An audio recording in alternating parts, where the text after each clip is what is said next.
Hello everyone. आज हम specific cases of bailment निक्षेप के विशिष्ट मामलों के बारे में पढ़ने वाले हैं। पिछले वीडियो में मैंने आपको निक्षेप की परिभाषा और उसके आवश्यक तत्वों के बारे में बताया था। उम्मीद है आपको समझ में आ गया होगा कि निक्षेप क्या होता है और इसके आवश्यक तत्व क्या होते हैं। आज इस वीडियो में मैं आपको स्पेसिफिक केसेस ऑफ बेलमेंट निक्षेप के विशिष्ट मामलों के बारे में बताने वाली हूँ कि ऐसे कौन कौन से स्पेशल केस होते हैं, ऐसे कौन कौन से विशिष्ट मामले होते हैं जिन्हें हम निक्षेप की तरह ही मानते हैं, निक्षेप की तरह ही ट्रीट करते हैं। इसमें सबसे पहला नंबर जो पॉइंट आएगा वो है seize of goods by government officers. सरकारी अधिकारियों के द्वारा माल जब्त करने पर हम सभी जानते हैं कि हमें सरकार की कुछ पॉलिसीज़ होती हैं, कुछ प्लान्स होते हैं, कुछ रूल्स होते हैं जिन्हें फॉलो करना होता है। यदि किन्हीं कारणों से हम उन रूल्स को फॉलो नहीं करते हैं या कोई ऐसा रूल है जिसे हम ब्रेक कर देते हैं, जिसे हम तोड़ देते हैं, तो ऐसी सरकमस्टांसेस में, ऐसी परिस्थितियों में जो सरकारी अधिकारी होते हैं वह दूसरे व्यक्तियों के माल को जब्त करने का अधिकार रखते हैं और अपने इसी अधिकार का यूज़ करते हुए, अपने इसी अधिकार का प्रयोग करते हुए ऐसे गवर्नमेंट ऑफिसर उनके माल को सीज कर लेते हैं, जब्त कर लेते हैं। जब ऐसे गवर्नमेंट ऑफिसर इस परिस्थिति में माल को सीज करते हैं, माल को जब्त करते हैं, तो यहाँ पर गवर्नमेंट ऑफिसर और जिस पार्टी का माल जब्त किया गया है, दोनों के बीच में जो रिलेशनशिप होती है वह बेलमेंट की ही तरह मानी जाती है। इसमें गवर्नमेंट ऑफिसर एक बेली के रोल में रहते हैं और जो जिस पार्टी का माल सीज किया जाता है, जब्त किया जाता है, वह बेलर के रोल में रहते हैं, यानी निक्षेपकर्ता की भूमिका में रहते हैं। और जिस कारण से माल जब्त किया जाता है वो कारण जब वो एक्सप्लेन कर दिया जाता है, या हम यूँ कहें कि जिन रूल्स को उन्होंने फॉलो नहीं किया है, जिसके कारण उनका माल जब्त किया गया है, जब उनका पेनल्टी का प्रोसेस पूरा हो जाता है या जो भी गवर्नमेंट प्रोसेस होती है वो पूरी कर दी जाती है, तो इस तरह का माल रिलीज कर दिया जाता है। पॉइंट नंबर 2 है submission of documents to officers, प्रलेखों को जमा करना। कई बार कुछ इन्वेस्टिगेशंस के चलते या कुछ इस तरह की परिस्थितियां बनती है कि कुछ डॉक्यूमेंट्स कुछ अधिकारियों के पास में, जैसे अकाउंट्स बुक हो सकती हैं, कुछ रजिस्टर हो सकते हैं, हमें गवर्नमेंट ऑफिसर्स को देने होते हैं।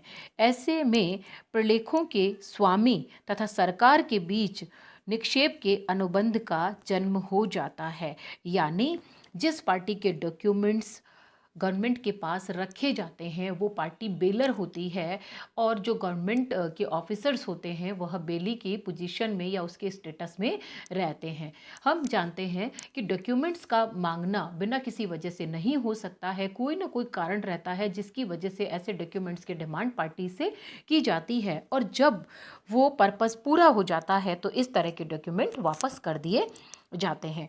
Point number 3 collection of goods at the port, बंदरगाह पर माल का संग्रह करना।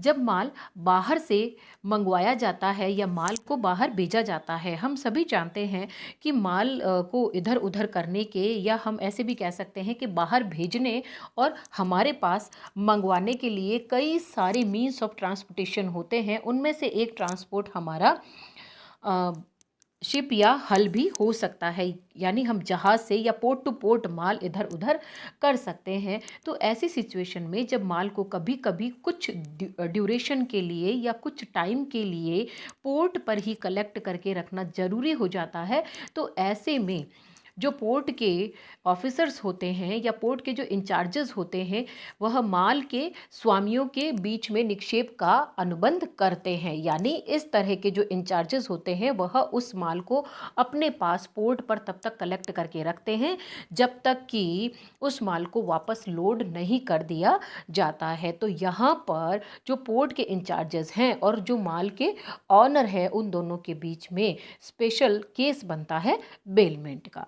इसी तरह से यदि हम पब्लिक कैरियर की बात करें, जिसे हम लोक वाहक कहते हैं, लोक वाहक की भूमिका में या रोल में हमारा रेलवे डिपार्टमेंट हो सकता है, हमारी ट्रांसपोर्ट कंपनीज भी हो सकती है, कुरियर कंपनियां भी इसी में ही शामिल की जाती हैं। तो ये वो लोग होते हैं या ये इस तरह की चेन होती है जो पब्लिक के माल को अपने पास रखती हैं, उसे किसी पर्टिकुलर डेस्टिनेशन तक पहुंचाने के लिए। तो जब माल इन पब्लिक कैरियर को डिलीवर किया जाता है तो ये पब्लिक कैरियर बेली के भूमिका में रहते हैं और इनके पास माल तब तक रहता है जब तक कि ये अपने डेस्टिनेशन तक पहुंचा दिया नहीं जाता है। तो ये भी एक स्पेशल केस बनता है बेलमेंट का। इसी तरह से हम पॉइंट नंबर 5 की बात करें तो parking lot licence holder, parking स्थल के जो लाइसेंसधारी होते हैं, हम सभी जानते हैं कि जब हम कभी भी बाहर जाते हैं, चाहे हम थोड़ी सी डिस्टेंस के लिए जाएं या हम लंबा ट्रैवल करके जाएं, हमारे पास यदि कोई हमारा व्हीकल है तो वो व्हीकल हमें पार्किंग में ही पार्क करना होता है। ये रूल है कि यदि हमने पार्किंग में पार्क नहीं किया है, किसी ऐसी वैसी जगह उसको पार्क कर दिया है, तो वहाँ की जो भी लोकल अथॉरिटी होती है वह उस व्हीकल को उठा सकती है और अपने पोजीशन में उसे ले सकती है, उसे सीज भी कर सकती है और उसे छुड़ाने के लिए आपको पेनल्टी देनी पड़ सकती है। लाइसेंस होल्डर भी बेली की भूमिका में रहते हैं, वह भी एक निक्षेप ग्रहीता का रोल प्ले करते हैं क्योंकि जनता इनके पास अपने वाहनों को पार्किंग के लिए ले जाती है जिसे वे एक्सेप्ट करते हैं और जब वो लौट कर आते हैं तो वो उन्हें अपना व्हीकल वापस कर देते हैं। तो ये भी बेलमेंट का एक स्पेशल केस माना जाता है। नेक्स्ट पॉइंट, इन कीपर यानी सरायपाल जिसे हम कहते हैं। जैसे पैसेंजर है, राहीगीर है, यात्रियों के ठहराने के लिए सराय संचालित करने वाले जो सरायपाल होते हैं, इन कीपर होते हैं। वहाँ ठहरने वाले जो पैसेंजर होते हैं उनके सामान की सुरक्षा के लिए, सेफ्टी के लिए निक्षेप ग्रहीता की भांति ही ये भी उत्तरदायी माने जाते हैं। तो इन कीपर भी एक बेली की भूमिका में ही माने जाते हैं और ये भी बेलमेंट का एक स्पेशल केस माना जाता है। इसी तरह से क्लॉक रूम की बात करें, क्लॉक रूम को हम अमानत गृह कहते हैं। लोगों के सामान की सेफ्टी के लिए, उसकी सुरक्षा के लिए संचालित अमानती सामान गृह जो है वो भी निक्षेप ग्रहीता की स्थिति में ही होते हैं, उसी पोजीशन में माने जाते हैं क्योंकि यहाँ भी कुछ पैसेंजर्स अपना माल कुछ समय के लिए सेफ्टी पर्पस से छोड़ते हैं और जब उनका ड्यूरेशन पूरा हो जाता है तो ये माल वापस ले लेते हैं और इसके लिए उन्हें कुछ चार्जेस भी पे करने होते हैं। तो अमानत गृह की जो अथॉरिटी होती है उनके और पैसेंजर के बीच में या उस पार्टी के बीच में जिन्होंने सामान इनके पास सेफ्टी पर्पस से रखा है, स्पेशल केस बेलमेंट का रहता है इन दोनों के बीच भी। पोस्ट ऑफिस यानी डाकघर जब कोई व्यक्ति या बिजनेसमैन अपना कोई माल पोस्ट ऑफिस के ज़रिए किसी दूसरी पार्टी के पास भेजता है तो यहाँ पर पोस्ट ऑफिस या इसे हम गवर्नमेंट भी कह सकते हैं तथा जो माल भेजने वाला है उसके बीच बेलमेंट का कॉन्ट्रैक्ट ही रहता है क्योंकि पोस्ट ऑफिस को हमने माल दिया है किसी तक पहुंचाने के लिए, तो हमारा पर्पस हो गया हमारे माल को यहाँ से दूसरी पार्टी तक भेजना। हमने उसी उद्देश्य से, उसी पर्पस से माल उसे हैंडओवर किया है और उसके लिए जो चार्ज होते हैं हम उन्हें पे करते हैं। तो पोस्ट ऑफिस यहाँ पर बेली निक्षेप ग्रहीता की स्थिति में ही अपनी भूमिका निभाते हैं। Next point, sale of goods by hire purchase method, किराया क्रय पद्धति से माल का विक्रय करना। हम सभी जानते हैं किराया क्रय पद्धति से माल जब हम सेल करते हैं या हायर परचेज मेथड से जब माल बेचा जाता है तो ऐसी स्थिति में क्रेता तब तक उस माल के निक्षेप ग्रहीता की स्थिति में ही रहता है जब तक कि उसका पूरा किराया भुगतान नहीं कर दिया जाता है। जैसे ही वो अंतिम किस्त का भुगतान कर देता है वैसे ही वो माल उसके पोजीशन में आ जाता है। इस कंडीशन में जैसे ही वो फाइनल इंस्टॉलमेंट को पे करता है अब वो उसका ऑनर हो जाता है, लेकिन जब तक फाइनल इंस्टॉलमेंट पे नहीं की जाती है तब तक माल क्रेता के पास एज अ बेली ही रहता है। नेक्स्ट पॉइंट की हम बात करें, गवर्नमेंट राशन शॉप।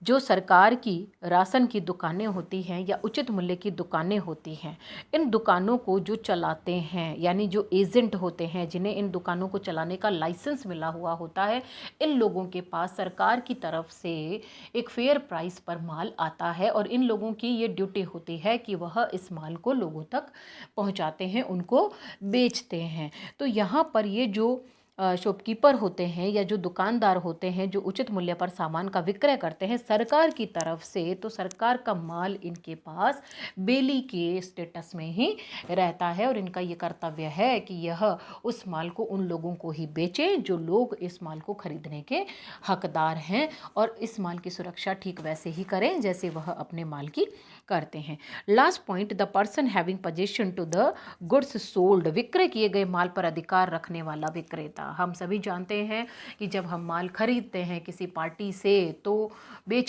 उस माल को जो बेचने वाला है वह सेलर कहलाता है, उसे हम विक्रेता कहते हैं। कई बार हम माल खरीद तो लेते हैं लेकिन पेमेंट नहीं करते, यानी क्रेता कई बार माल का पेमेंट नहीं करता है लेकिन माल खरीद लेता है।